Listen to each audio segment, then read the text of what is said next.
হরে কৃষ্ণ। আজ বাংলা 22শে চৈত্র 1430 ও ইংরেজি 2024 5ই এপ্রিল শুক্রবার, একাদশী পাপমোচনী।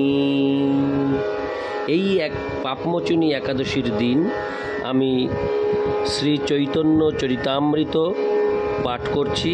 আজ আমি পাঠ করছি শ্রী চৈতন্য চরিতামৃতের আদি লীলার দ্বিতীয় পরিচ্ছেদের বস্তু নির্দেশ মঙ্গলাচরণে শ্রী চৈতন্য তত্ত্ব নিরূপণের শ্লোক 23, 24, 25, 26, 27, 28 ও 29। অডিওর শুরুতে আমি সকল ভক্তিমতী মা ও ভক্তবৃন্দের কাছে একটি অনুরোধ রাখতে চাই। সেটি হলো, এই অডিওগুলি তৈরি করতে প্রচুর পরিশ্রম হয়। তাই পরিশ্রমের শেষে আপনাদের কাছে যখন অডিও পৌঁছায়, তখন যদি আপনাদের থেকে খুব সুন্দর সুন্দর কমেন্টস, সাবস্ক্রাইব, লাইক এগুলি পাওয়া যায়, তাহলে এটা ভগবানের আশীর্বাদ হিসাবে আমার কাছে মনে হয়। তাই আপনাদের কাছে আমার বিনীত নিবেদন, আপনারা চৈতন্য চরিতামৃত পাঠ শ্রবণ করে আমার এই ছোট্ট চ্যানেল অমৃত গ্রন্থকে সাবস্ক্রাইব করবেন এবং আমার এই অডিও পাঠ, শ্রী চৈতন্য চরিতামৃত পাঠ কেমন লাগছে আপনারা অবশ্যই কমেন্টস করে জানালে আমি অত্যন্ত উৎসাহিত হব এবং আনন্দিত হব। জয় গৌর, জয় নিতাই। হরে কৃষ্ণ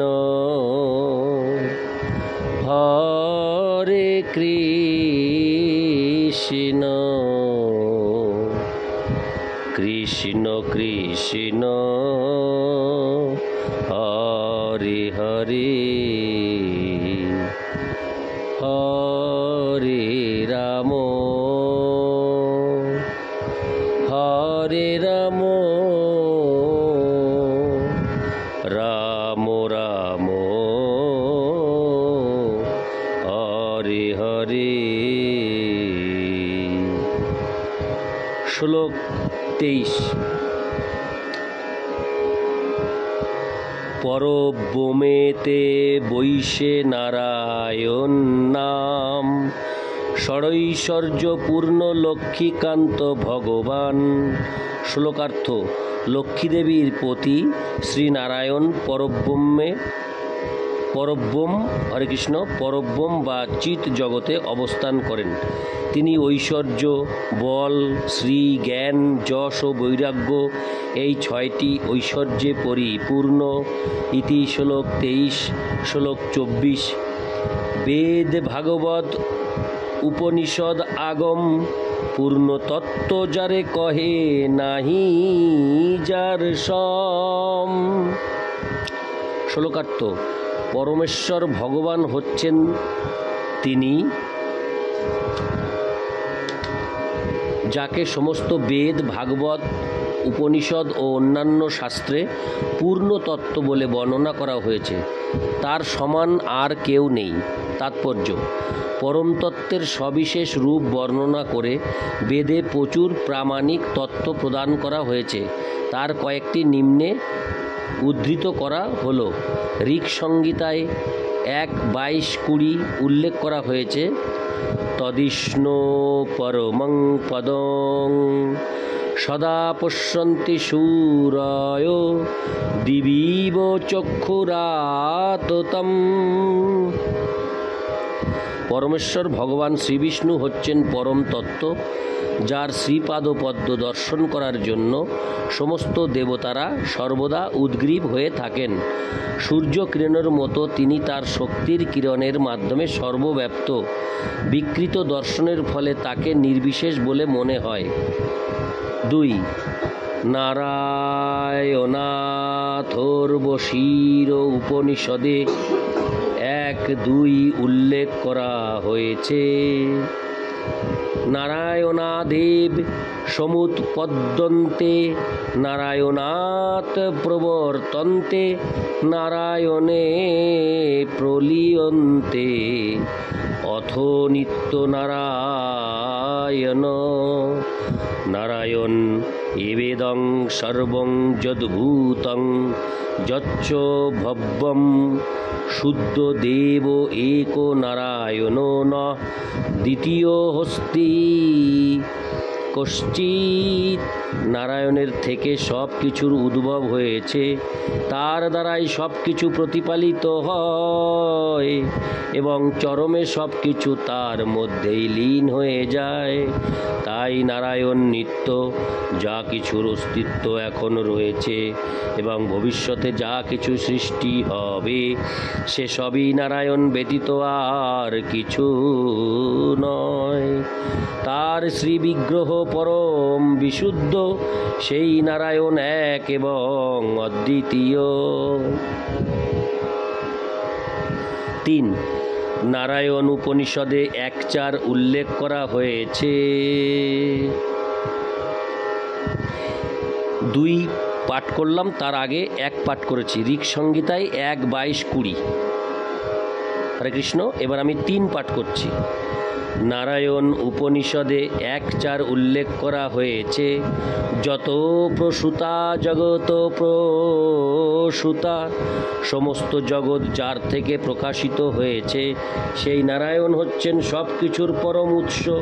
হয় শীর্ষ পঞ্চরাত্রে 4 হয় শীর্ষ পঞ্চরাত্রে উল্লেখ করা হয়েছে পরমাত্মা হরির দেব।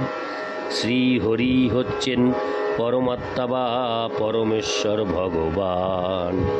5.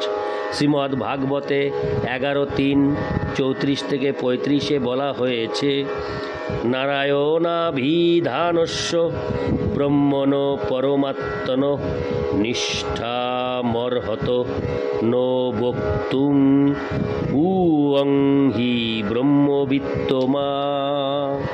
হে মুনিগণ, আপনারা যেহেতু ব্রহ্মজ্ঞ পুরুষদের মধ্যে শ্রেষ্ঠ, সেই জন্য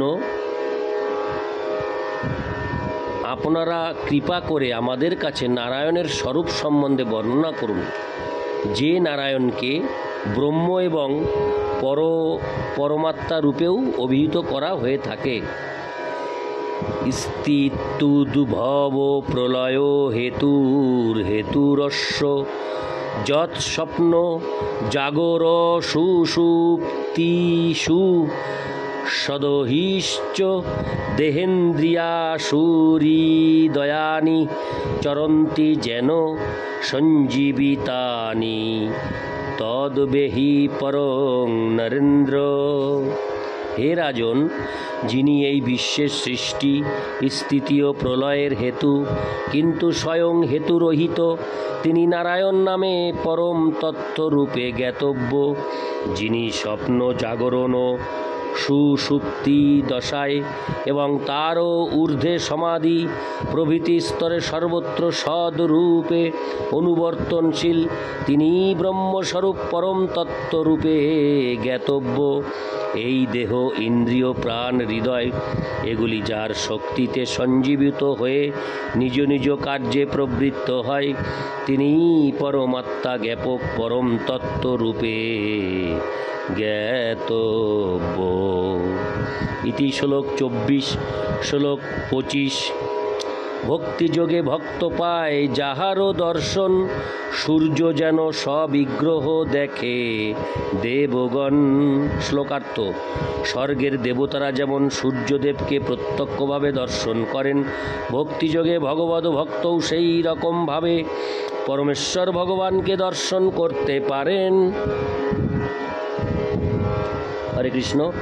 তাৎপর্য, পরমেশ্বর ভগবানের নিত্য শাশ্বত রূপ রয়েছে, যা জড় চক্ষুর দ্বারা দর্শন করা যায় না অথবা মনোধর্ম প্রসূত জল্পনা কল্পনার দ্বারা উপলব্ধি করা যায় না।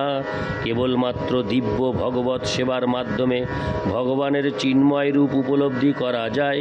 এখানে সূর্যদেবের সবিশেষ রূপ দর্শনের সঙ্গে ভগবানের চিন্ময় রূপ দর্শনের তুলনা করা হয়েছে। আমরা যদিও আমাদের জড় চক্ষুর মাধ্যমে সূর্যদেবের সবিশেষ রূপ দর্শন করতে পারি না, কিন্তু তিনি সবিশেষ সত্তা সম্পন্ন এবং স্বর্গের দেবতারা তার রূপ দর্শন করতে পারেন, কারণ সূর্যদেবের দেহ নির্গত যে রশ্মিচ্ছটা তাকে আবৃত করে রেখেছে, সেই রশ্মিচ্ছটার আবরণ ভেদ করে সূর্যদেবকে দর্শন করার উপযুক্ত চক্ষু তাদের রয়েছে। জড়া প্রকৃতির নির্দেশনায় পরিচালিত প্রতিটি গ্রহেরই নিজস্ব একটি পরিবেশ রয়েছে, তাই কোনো বিশেষ গ্রহে যেতে হলে সেখানকার পরিবেশের উপযোগী একটি বিশেষ দেহের প্রয়োজন হয়। পৃথিবীর মানুষেরা হয়তো চন্দ্রলোকে গিয়ে থাকতে পারে, কিন্তু স্বর্গের দেবতারা অনায়াসে অগ্নিময় সূর্যলোকে প্রবেশ করতে পারেন। পৃথিবীর মানুষের কাছে যা অসাধ্য, স্বর্গের দেবতাদের কাছে তা সহজলভ্য, কেননা তাদের শরীর ভিন্ন ধরনের এবং উচ্চ ক্ষমতা সম্পন্ন। তেমনি পরমেশ্বর ভগবানকে দর্শন করার জন্য ভগবৎ প্রেমের অঞ্জনে রঞ্জিত চিন্ময় চক্ষুর প্রয়োজন, যারা অপ্রাকৃত শব্দ তরঙ্গের সাহায্য ব্যতীত বৈজ্ঞানিক গবেষণা ও মনোধর্ম প্রসূত জল্পনা কল্পনার মাধ্যমে পরম তত্ত্বকে জানবার চেষ্টা করে, তারা কখনোই তাকে জানতে পারে না। আরোহ পন্থায় পরম তত্ত্বকে জানার চরম সীমা হচ্ছে ব্রহ্ম উপলব্ধি ও পরমাত্মা উপলব্ধি, কিন্তু সেই পন্থায় কখনো সবিশেষ ভগবানকে জানা যায় না। ইতি শ্লোক 25। শ্লোক 26। জ্ঞান যোগ মার্গে তারে ভজে যেই সব, ব্রহ্ম আত্মরূপে তারে করে অনুভব। শ্লোকার্থ, জ্ঞান মার্গে অথবা যোগমার্গে যারা তার ভজনা করে, তারা তাকে যথাক্রমে ব্রহ্মরূপে ও পরমাত্মারূপে উপলব্ধি করে। তাৎপর্য, যারা জ্ঞান মার্গ অবলম্বন করে পরম তত্ত্বকে জানার চেষ্টা করে অথবা অষ্টাঙ্গ যোগের মাধ্যমে পরম তত্ত্বের ধ্যান করে, তারা যথাক্রমে পরমেশ্বর ভগবানের দেহ নির্গত রশ্মিচ্ছটা রূপ নির্বিশেষ ব্রহ্ম এবং অন্তর্যামী পরমাত্মাকে উপলব্ধি করতে পারে। কিন্তু এই ধরনের অধ্যাত্মবাদীরা কখনোই ভগবানের সচ্চিদানন্দময় স্বরূপ দর্শন করতে পারে না। ইতি শ্লোক 26। শ্লোক 27। উপাসনা ভেদে জানি ঈশ্বর মহিমা, অতএব সূর্য তার দিয়ে তো উপমা। শ্লোকার্থ, এইভাবে বিভিন্ন উপাসনার মাধ্যমে ভিন্ন ভিন্নভাবে ভগবানের মহিমা হৃদয়ঙ্গম করা হয়, তাই তার সঙ্গে সূর্যের উপমা দেওয়া হয়েছে। ইতি শ্লোক 27। শ্লোক 28। সেই নারায়ণ কৃষ্ণের স্বরূপ অভেদ, একই বিগ্রহ কিন্তু আকার বিভেদ। শ্লোকার্থ, সেই নারায়ণ ও শ্রীকৃষ্ণ হচ্ছেন একই পরমেশ্বর ভগবান, যদিও তারা একই বিগ্রহ কিন্তু তাদের আকার ভিন্ন। ইতি শ্লোক 28। শ্লোক 29।